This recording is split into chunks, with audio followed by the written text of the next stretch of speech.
L'importance de la répétition, de la discipline dans ton quotidien. Prends en considération qu'on ne naît pas bon, on le devient. On le devient à travers ce que l'on a fait d'une manière répétée dans le temps. La répétition est la clé. Aujourd'hui, tu peux mener une vie. Demain, il y a de grandes chances que tu mènes la même vie.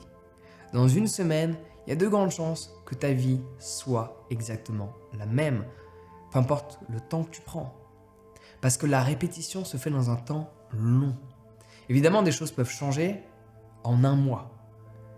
Mais je peux te garantir qu'il y a beaucoup plus de chances que des choses conséquentes changent en un an ou en 2-3 ans.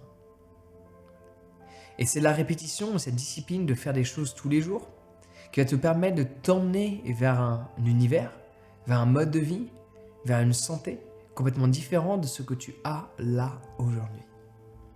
Parce que regarde, tu vas apprendre à méditer, ça se fait pas en un jour. Tu veux récupérer tes abdos, ça se fait pas en un jour. Ouais. T'as pris du poids, ça s'est pas fait en un jour non plus.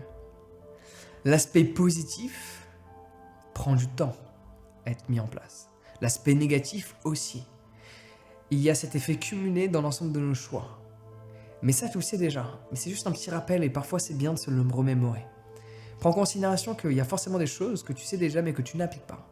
Si tu ne l'appliques pas, s'il y a des choses que tu ne fais pas tous les jours parce que tu sais que c'est bénéfique, et il y a plein de trucs que tu n'as pas besoin de prendre 2 jours de repos pour X raisons. La méditation, ça ne se fait pas du lundi au vendredi, ça se fait du lundi au dimanche. Okay. Le sport, si tu mets ton corps en mouvement, outre que des sessions de 2 heures de sport où là ton corps a peut-être besoin de récupération, mais si tu fais 20 minutes de sport tous les jours en intensité, tu n'as pas besoin de 2 jours de repos. Ton corps n'a pas besoin de se reposer. Et prends en considération que rien quand tu fais 1 heure de sport par jour, si tu as un boulot sédentaire où tu es derrière un PC, derrière un bureau, en comparaison à une personne qui travaille dans un chantier, tu as dépensé moins de calories. Donc j'ai envie de te dire que même 1 heure par jour, je ne vois pas en quoi tu as besoin de repos. Quand tu prends en considération que nos ancêtres travaillaient dans les champs du lundi au dimanche. Et sachant que cette notion de repos, on pourrait même l'extrapoler, ça n'existe pas. Quand le corps se repose, il est en activité. C'est quelque chose que les gens ne savent pas. Donc le repos n'existe pas. Ce qu'on pourrait appeler, c'est de la régénération. Quand ton cerveau se régénère, il est en activité. Quand ton corps se régénère, il est en activité. Je te parle des phases de sommeil, soit le profond ou le paradoxal. Ouais. Donc si tu t'intéresses au sommeil, j'ai une formation sur le sommeil, je te mets le lien dans la description également. Donc prends en considération que c'est la répétition qui va tout faire. Et tu le sais, mais tu as tendance à l'oublier. Genre lire, si tu lis 20 pages tous les jours, en 10 jours, tu as lu un bouquin. En un mois, tu en as lu 3. À l'heure d'aujourd'hui, tu lis combien de bouquins par mois? Et donc la répétition te permet de mesurer le temps. Et en fonction du temps que tu dédies à une chose, de par cette répétition, tu as 20 minutes dans ton quotidien pour lire. Tu lis 20 minutes tous les jours, à la fin de la semaine, tu as peut-être lu un petit bouquin. En fonction du bouquin, en fonction de sa grosseur, en fonction de l'écriture, en fonction du sujet, ça se lit plus ou moins rapidement. Et c'est l'aspect de répétition qui fait en sorte que tu n'es pas saoulé. Parce que si tu dis « Ah, on est dimanche, je finis ce bouquin de 150 pages, alors de base, tu n'as pas lu toute la semaine », il y a de grandes chances que tu ne finisses pas. Alors que si tu lis 20 pages par jour, 7-14, bon, tu l'as quasiment fini. Tu te fais un jour de 30 pages et les autres jours de 20. Ouais. La répétition est la clé. Combien de fois dans mes vidéos je répète des choses? Et la plupart d'entre vous apprécient même quand je dis « laisse-moi répéter ça ». Parce que oui, parfois il y a des points clés qu'il faut répéter. Et il y a plein de choses que tu sais. Et on vit dans un monde aujourd'hui où en fait, la plupart des informations, tu les connais. Sauf certaines. Genre des techniques de méditation, tu les connais pas. Comment dormir, tu connais pas. Mais tout ce qui est motivation, inspiration, c'est la réalité en fait. Tu connais déjà. Combien de fois tu as écouté des vidéos de motivation et combien de fois tu t'es dit « je connais déjà le discours ». C'est un peu comme quand tu regardes un film, tu connais déjà le scénario. Parce que tous les films se ressemblent. Le problème, c'est que tu n'appliques pas ce que tu sais. Il faut arriver à un mode de vie où quand tu sais des choses, ou quand tu réalises quelque chose, ou quand tu apprends quelque chose, tu appliques cette chose. Tu n'es pas juste là en mode passif. Tu te mets en mode actif. Ouais. La répétition est la clé. Et je peux te garantir que en l'espace de 2-3 ans, ta vie peut changer du tout au tout sur l'ensemble des aspects de la vie. L'aspect relationnel, l'aspect de santé physique, l'aspect de santé mentale, l'aspect financier. Tout ton environnement, tout ton univers quotidien peut changer en l'espace de quelques années. Le truc, c'est que parfois, tu ne vois pas l'évolution. Tu ne vois pas les choses changer. Tu ne les vois pas.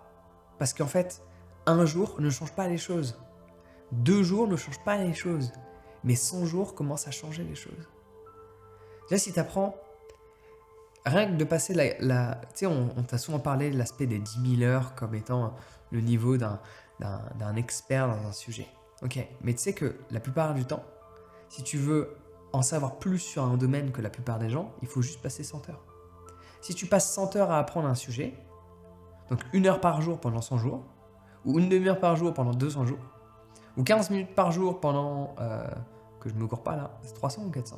Bon, je te laisse faire des calculs, parce qu'en général, les gens, ils aiment bien critiquer, mais c'est facile de faire des calculs quand t'as pas la pression d'avoir toutes ces caméras et tout le bordel qui suit. Ouais. Et te dire qu'il y a bientôt plus de batterie et que j'ai un coaching dans 15 minutes.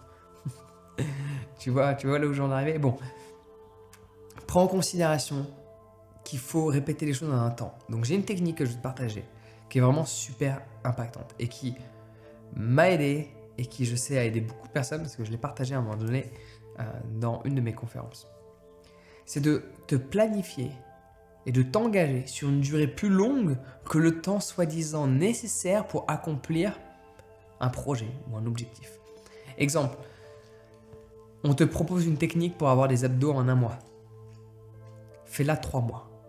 Comme ça, au bout d'1 mois, tu ne seras pas déçu, tu ne vas pas arrêter et il y a de grandes chances que tu les aies au bout de 3 mois. Parce qu'il faut un certain laps de temps. Évidemment, ça dépend de ta condition physique actuelle. Peut-être qu'il ne te fera pas 3 mois, mais il te faudra 1, 2, 3 ans. Mais tu vois là où je veux en arriver. C'est que en t'engageant sur une durée plus longue, tu as moins de chances d'abandonner, moins de chances d'être déçu. Parce qu'il y a de grandes chances que tu obtiennes les résultats avant la fin de la période. Ne te fixe jamais des délais trop courts. Fixe-toi des délais trop longs, mais pas des délais trop longs en mode je commence, ah tiens, je veux réussir ça dans 6 mois et tu commences dans 4 mois. Non, non.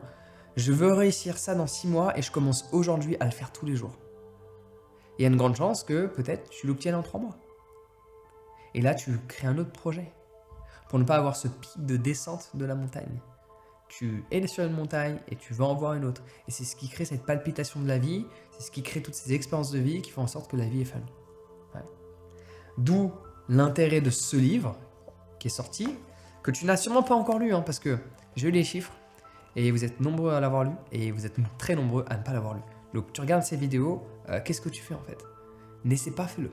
Okay, qu'est-ce que tu fais? N'essaie pas, fais-le. Achète-le, lis-le, parce que l'acheter c'est bien, ça me fait plaisir à moi, mais ça ne sert pas à grand-chose. Il faut l'acheter et il faut le lire. Et il faut l'appliquer. Ça, c'est un livre qui te permet d'agir, de mettre en pratique des choses essentielles qui vont te permettre d'aller dans la direction souhaitée. Il y a des choses que tu sais, il y a des choses que tu fais. Et parfois, les deux ne se correspondent pas. Donc idéalement, c'est ce que tu sais, tu le fais. N'essaie pas, fais-le. Je te mets le lien de mon livre dans la description. Tu peux le commander en ligne ou aller dans tes magasins favoris. Sur ce, prends soin de toi et passe une excellente journée.